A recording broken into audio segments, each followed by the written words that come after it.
Good evening, beautiful woman. Welcome to Isaya's Inspiring Evenings, a podcast full of goddess series, witches' secrets, colors of women and fairy seasons to integrate serenity, abundance, joy, and magic into your life.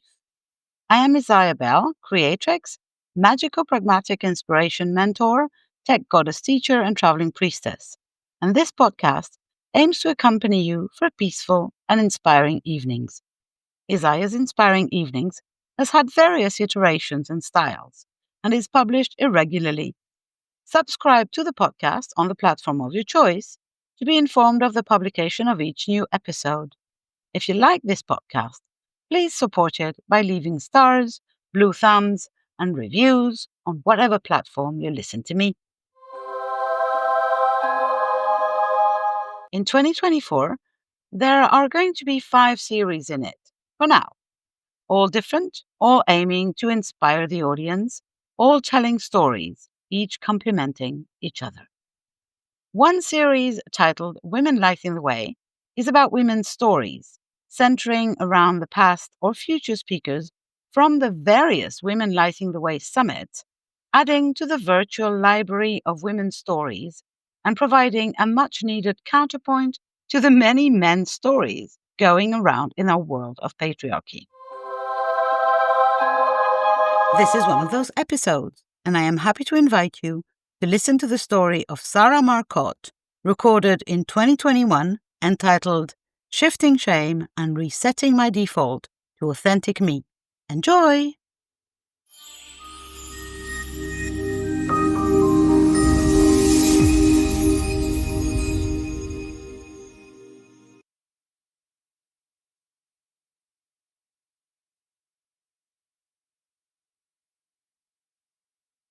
Thank you for joining me today.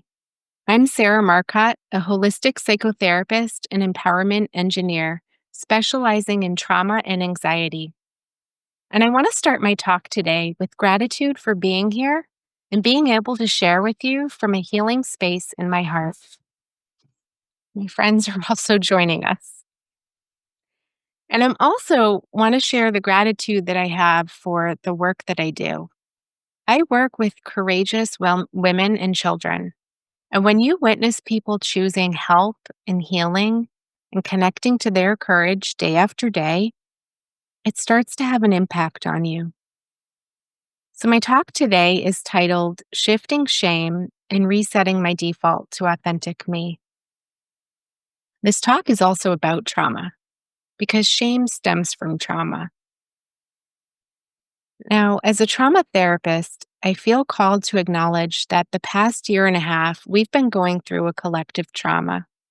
And the thing about trauma is that it triggers our feelings about other traumas we've had. As a collective, many of our personal traumas have come to the surface. And I believe that when things surface, we're ready to heal them and we'll find the right people or resources on our path. And I believe as a collective, we are ready for healing. And this begins at the personal level. So, this is my personal story of shifting shame and healing and reconnecting to my own power and staying in my heart set, or as my title says, resetting my default to authentic me. And on a little side note, heart set is when we realign our mind or our mindset with our heart. It's a tool from my signature program. A heart set is a choice that we make to be present right here, right now, to be intentional, and to stay connected to ourselves and our truth no matter what. So, like most everyone, I experienced some adverse childhood events. Some of them were traumas. And my state of being shifted from confident and carefree to cautious and self-doubting. Now, our brains are programmed for survival so that when bad things happen, our body and our brains remember in service of keeping us safe. And it alters our state of being, creating a conditioned state of being or a conditioned self. And I want to share with you a definition of trauma from Dr. Gabor Mate that really speaks to this. He says trauma is not the bad things that happen to you, but what happens inside you as a result of the things that happen to you. And this is what I'm talking about today: the experiences that happened inside me and how I learned to shift these internal experiences from a state of shame to shine. And when you make the shift from a conditioned state of being, you reveal your authentic self, the person that you came into this world as. And I came into this world with a big heart, ready for fun, and curious as curious can be. I was that kid whose favorite question was why? Little Sarah was adventurous on her big wheel, loved singing, and was so passionate about learning that she created a library with her books, even assigning them call numbers so that when she played school, her dolls could check out books to read just like she did.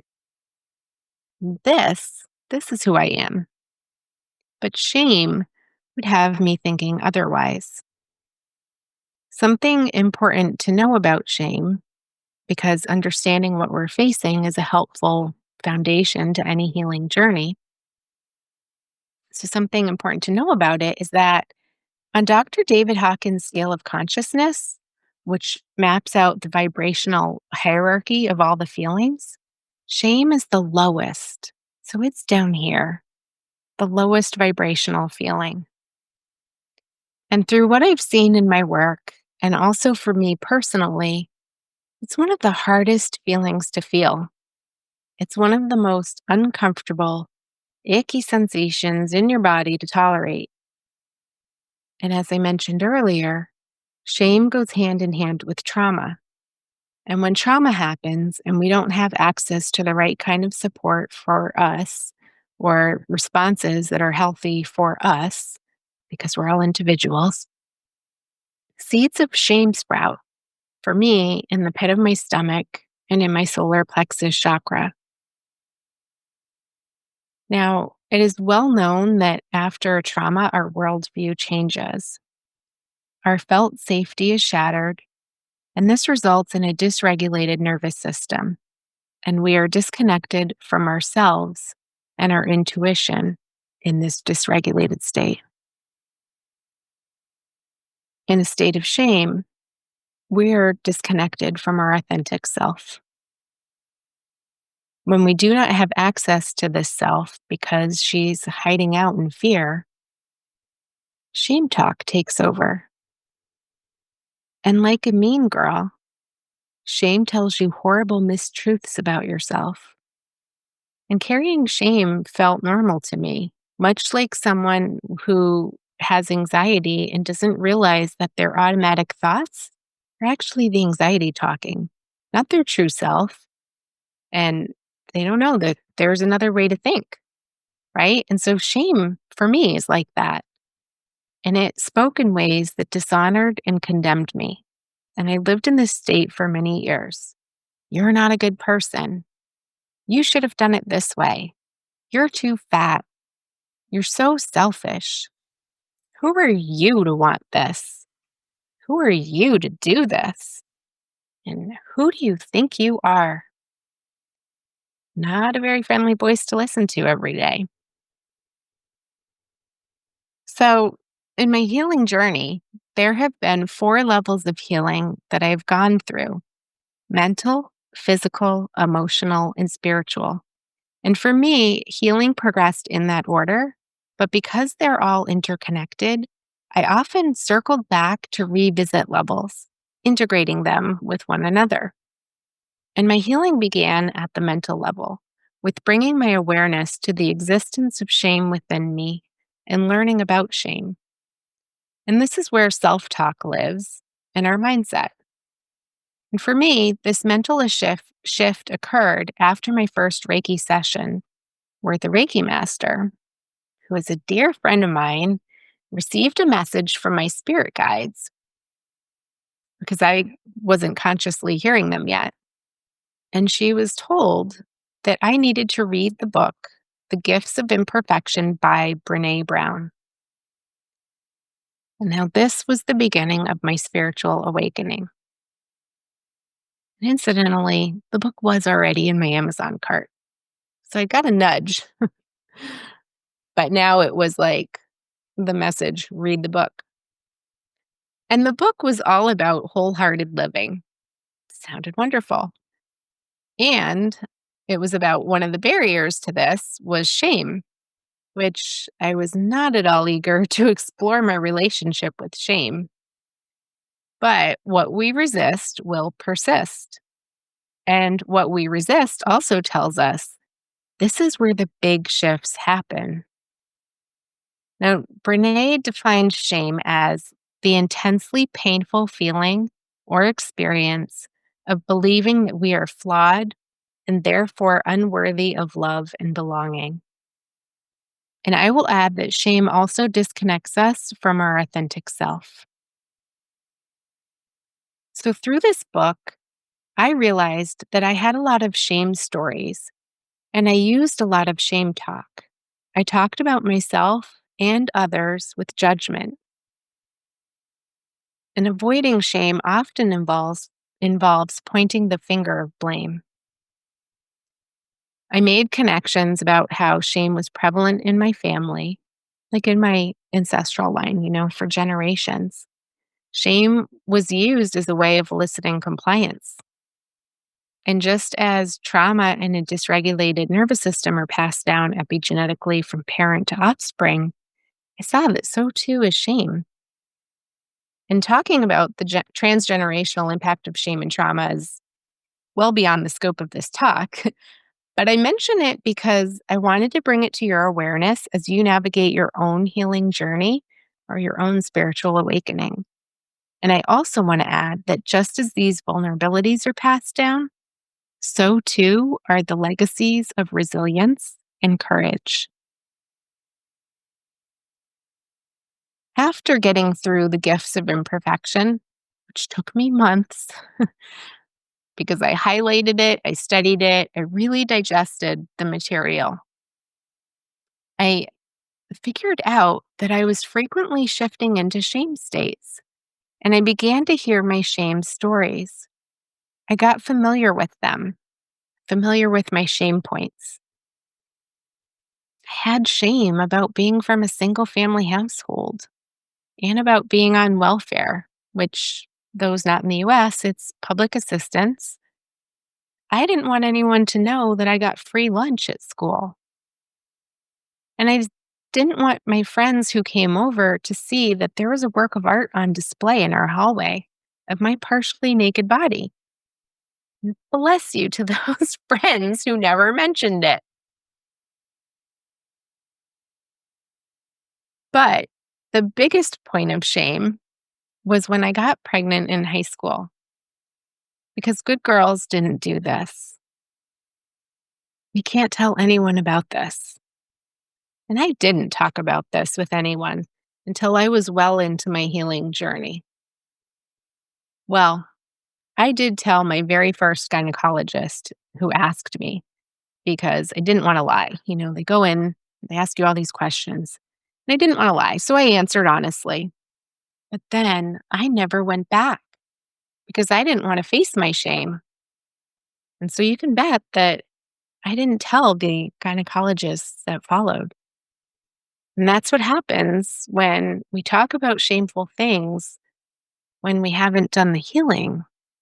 We run away from it. We continue to spiral in the shame. So back to the pregnancy for a moment. My mom decided that what would be best for me in this situation was that I would have an abortion. Now I handed over my power to her right then and there. Well, shame handed over my power. This experience in my life was a defining moment that cut me off from any sense of connection I had to who I was. I'd say it was a defining moment. That was already overwhelmed by childhood traumas too. And there is no fault or blame given to my mother for this decision that she made that I know came from a place of love and doing what she thought was right for me and my future. And I love her very much. And I know that she loves me. But because I was in a state of shame, I didn't dare talk to her about how I was feeling. I didn't feel like I was entitled to have feelings. And so my shame grew over the years. And so did my hatred for myself and some anger at my mom, too. Because that's what happens with feelings that we don't acknowledge and feelings that we don't want to have. They eat away at us and we try to disown them. Now, Brene also talked about the difference between shame and guilt in this book. Guilt is I did something bad. Shame is I am bad. And I believed I was a bad person, the most horrible person on earth, in fact. And I say that almost detached now because I don't believe that anymore, thankfully. But there was a time when I believed that with every cell in my body. And I did a lot of work on healing my mindset and writing new stories about who I was. I didn't dismiss the past events, but I saw them through a new lens. I had compassion for my inner child, and this led me to develop love for her and then eventually self love. I used affirmations a lot, and I still do, to remind myself of these newly discovered soul truths. I write affirmations in my planner so that I see them every time I open it up. I am deserving of all good things. My compassion includes me. I see myself through the lens of love. These are some of my favorite affirmations.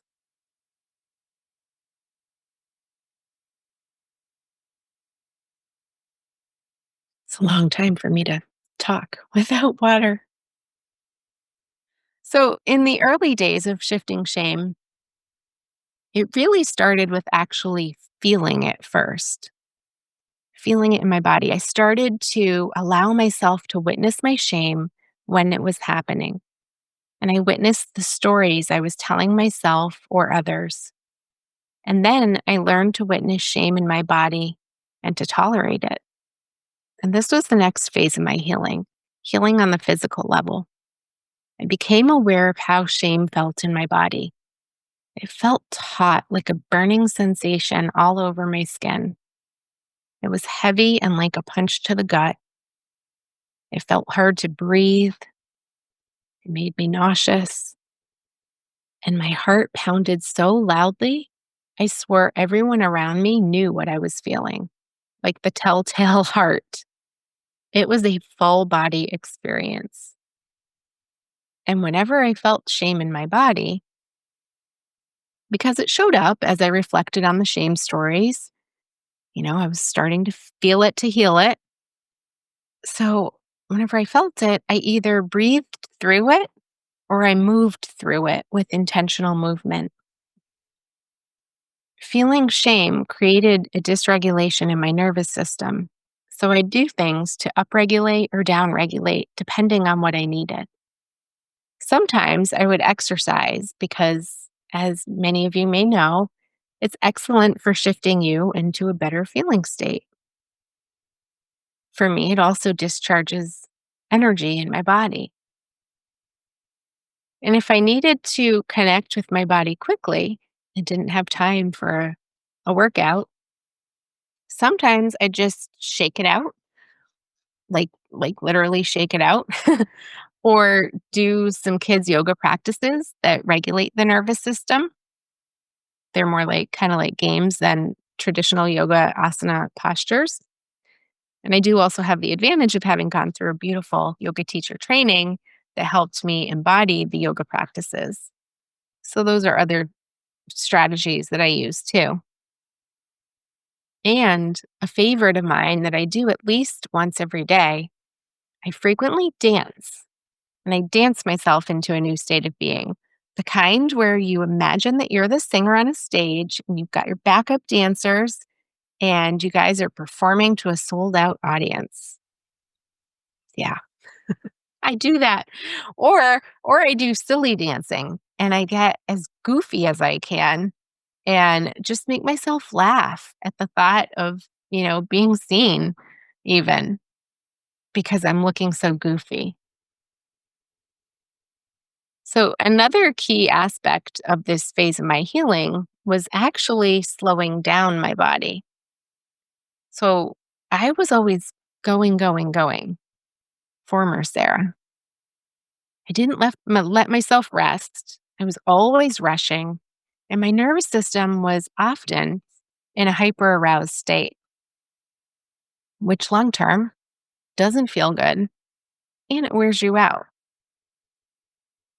So, a strategy that I use to shift my physical state and emotional too, I discovered one day in the car while I was driving and rushing to get to a therapy appointment on time. And I just observed myself sitting there, tapping my feet, singing along with, the intense techno music that was blaring. And I remember thinking I would always put this music on because I thought that it helped me manage my anxiety. But this wasn't actually the case. It was actually just perpetuating my anxiety. It was keeping me in this state. So on this day that I was observing myself and kind of thinking this, I had this thought, let me put the spa channel on, some slow, soothing music. Because I had it in my head that since we can use other people's breathing to regulate our own breath, like we do in co regulation, perhaps I could use music in my car in the same way. So that's what I did. And at first, for the first while, it was pretty annoying. I was still kind of like tapping my feet. Um, so then I started focusing on my breathing as well. And then after several minutes, I really felt my body relax. And it's also the same concept as surround yourself with people that you want to be like because our vibration can harmonize to what's around us. So instead of maintaining what I was experiencing, I surrounded myself with something new that was how I wanted to feel, which in this case, physically, I wanted to feel slow and relaxed in my body. And emotionally, I wanted to feel calm and not rushed. And so it was through practices like these that I learned how to regulate my nervous system. And I will add that breathing is also a key ingredient to regulating your nervous system, as your lungs and your brain have a high speed connection where your lungs tell your brain what state your body needs to be in. So, slow breathing means it is safe to relax. And your body sends relaxation signals to the rest of your body, your muscles, your heart, your hormones. So once I had some ability to regulate my nervous system, and overall, I was spending more time in a regulated state, I was able to progress to the next phase of my healing, which was healing at the emotional level. And so this meant really feeling all those feelings that I didn't want to feel because they had been intolerable in my body. And they generated all sorts of stories that just perpetuated the emotion and perpetuated the body sensation. But since my body was accustomed to slowing down now, it had some tolerance for sitting with feelings. And since my stories were shifting around who I am and who I am not, I could begin to witness my own feelings with some self compassion. And as I circled back to the mental level and the stories that these feelings were attached to, because the stories had shifted, I was able to release the intensity of the feelings attached to them. And it was a process. And like all healing, it happens in layers. And so you think you've released it, but nope, here it is again. Maybe it's not as strong, or maybe it has some new vibe or new thought attached to it, or maybe it's like really, really strong this time. But whatever iteration of the feeling came up, I would listen to it and listen to its story through the lens of self love and self compassion and come to understand why I was feeling that way. And as I did that and found some meaning making, even if there was no meaning to assign to it, the layer would fall away. And something that also helped me a lot with managing feelings and has been present throughout my life whenever I'm going through a hard time, happens even in the good times too. A song will pop into my head with lyrics that are so relevant to the situation that it always causes me to chuckle, either to myself or even at myself, because it's like, here's this, here in my life, there's this soundtrack playing now in my head, and it just cracks me up. But it takes me out of the hard moment that I'm in, and it brings me that laughter, brings me into my authentic self, right? My default, authentic me. So now I know that this is one of my spirit guides who likes to just keep me smiling and reminding me of my soul self, because laughter is the language of the soul. So the point of the story is kind of twofold here. Even if you're not conscious of your guides or your intuition, they are there and they're doing their best to lift you up. And secondly, finding your laughter and or having the ability to step outside of yourself, maybe even with some compassion for what you're feeling, helps shift you out of the heavy and the hard moment. And remembering that feelings don't last forever and you can get through them in a way of your choosing. So I have a little story to hopefully make this point. When I graduated high school, I went to a college that I didn't want to go to because my mom thought it was amazing.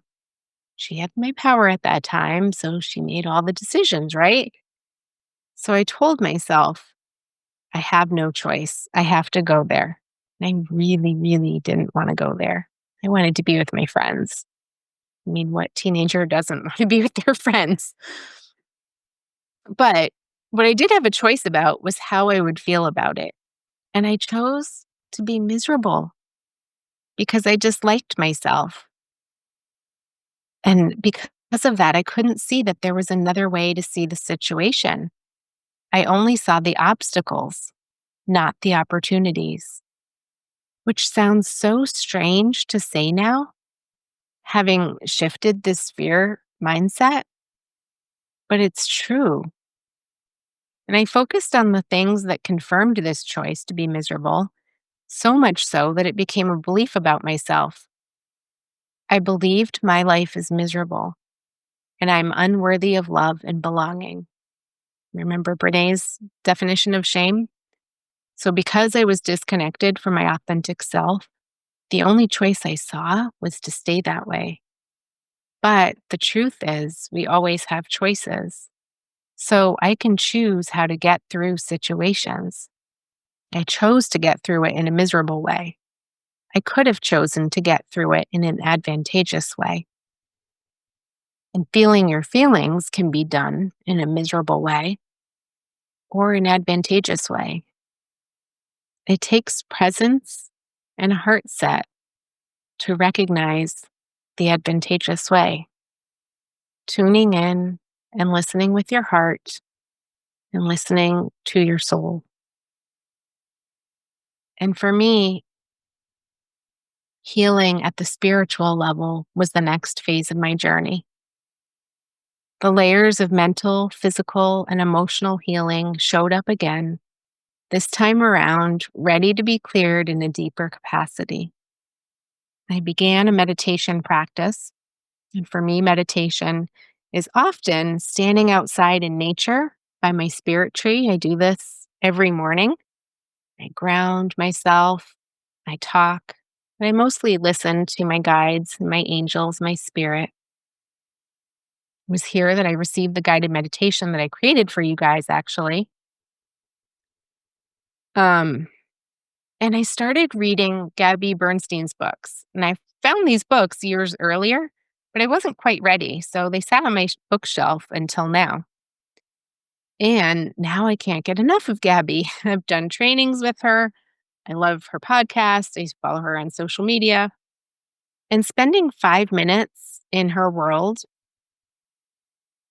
or in a guided meditation on Insight Timer, or even a few minutes doing a goofy dance or saying an affirmation, reading an affirmation, shifts me right back into my authentic self. And you will find what works for you. And as your healing progresses, you shift back more quickly each time you become unaligned. So I will now notice an anxious or a self shaming thought and dismiss it before it even has a chance to finish.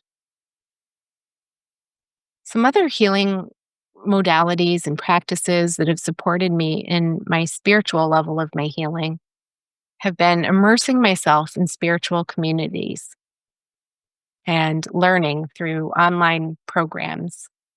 Many with Joanna, whose courses spoke to my soul that I was finally hearing now, right? The authentic part of me coming back online. And at this time, I was also guided to sound healing and IET, which is integrated energy therapy, both of which work at an energetic and soul level, clearing issues and emotions from the body. Those have been profound healing modalities for me. And as I reflect, to bring this talk together for you, I realized that my healing had to progress in this order for it to be sustainable. Because if I hadn't done the mindset work first, I would continue to experience life in the way that I was experiencing it. And I would continue to find myself in need of external supports. But this process allowed me to develop internal resources that enables me to live my life in a way that feels really good and from a place of personal power. So while my journey has been divinely led, at the same time, it has been self led because I've shown up and I've done the work every step of the way. So I want to share some news for anyone listening who has experienced shame. Shame loses its power when we bring it to light and we speak about it. Acknowledging and owning it within ourselves is how we bring it to light. I've done a lot of healing around my shame, including many types of healing. And throughout this whole process that I've shared today, I've had an amazing therapist for about 15 years now who's created a safe place for me to process my life. She supported me and encouraged my growth. I've also had an amazing husband who compliments me, not in the way you might think, because words of affirmation are not his love language, but we complement each other's strengths, gifts, and even challenges. He's been with me since the start of this journey and seen me evolve into the version of myself before you know. Some other healing modalities I've engaged in are lots of reading, reading self help and personal growth books, doing group programs, personal journaling, breath work, body movement, yoga, light web healings, using crystals, wearing crystals, holding them while I talk, um, using essential oils. I used copaiba oil in particular for an entire year, twice a day. I really feel that supported and shifted my nervous system. And being around people who have also are doing the work on their own healing. And this is a huge one because remember I said earlier that all feelings are contagious.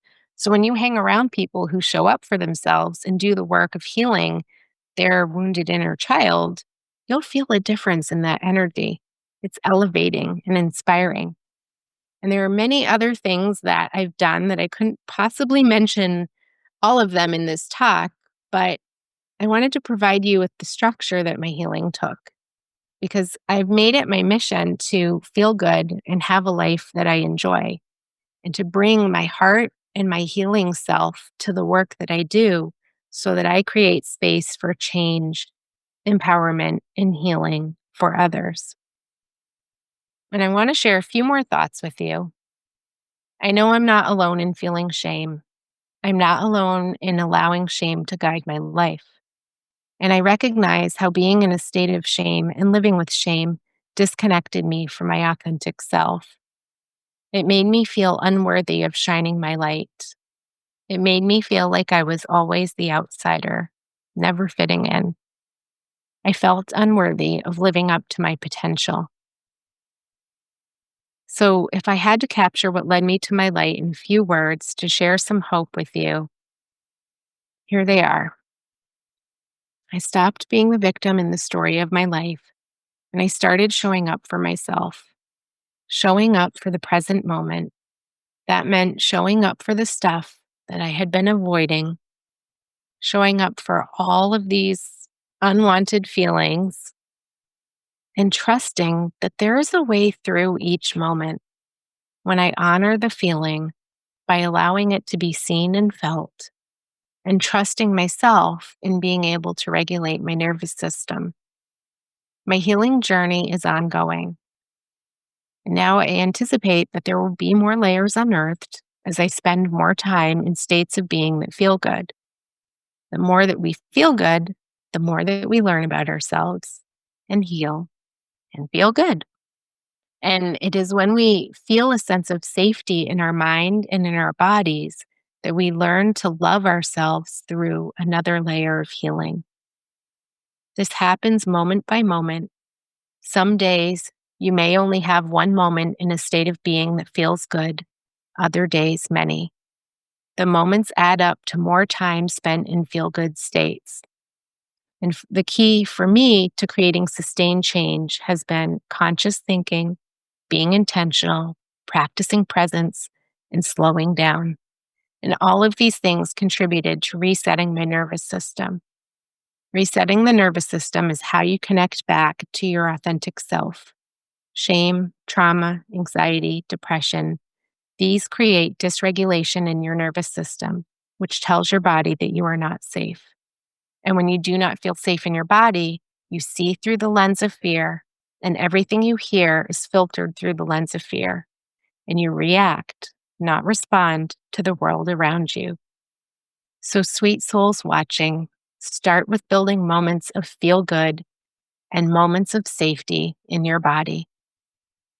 And as an anchor for me to staying in my authentic self and in my power, the anchor has been to stay in a state of choice, which also means taking responsibility for my thoughts, feelings, and actions and owning them, and then making a choice, choosing to see them through a healing lens, through the lens of love.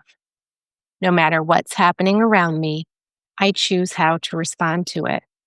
I can respond from my conditioned self, or I can react from a place of fear, or I can ground myself in presence and respond from my heart set, my mindset that's realigned to my heart. So, just as I caught some courage from my clients, I hope that today you catch some deeper self love and self compassion from hearing my story. Shame and trauma tell us that we are alone, but the truth is that we are never alone. And sharing our stories is a way of reclaiming ourselves, coming back to our truth, and connecting with others. Thank you for sharing my story with me today. And if you'd like to stay connected with me and share some soul sisterhood, you can join me in my free Facebook group, Heart Harmonizers. You can also find out about the healing work that I offer and the different ways to work with me, including my new course, Revolutionary Renewal, the Empowered Woman Edition. All of these are on my website, iamsafetoshine.com. And I'll end with a quote.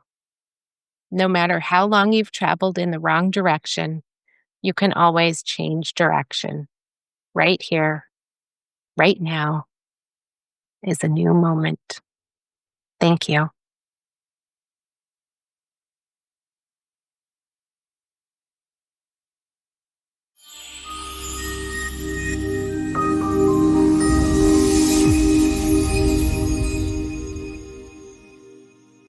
That's it for this episode.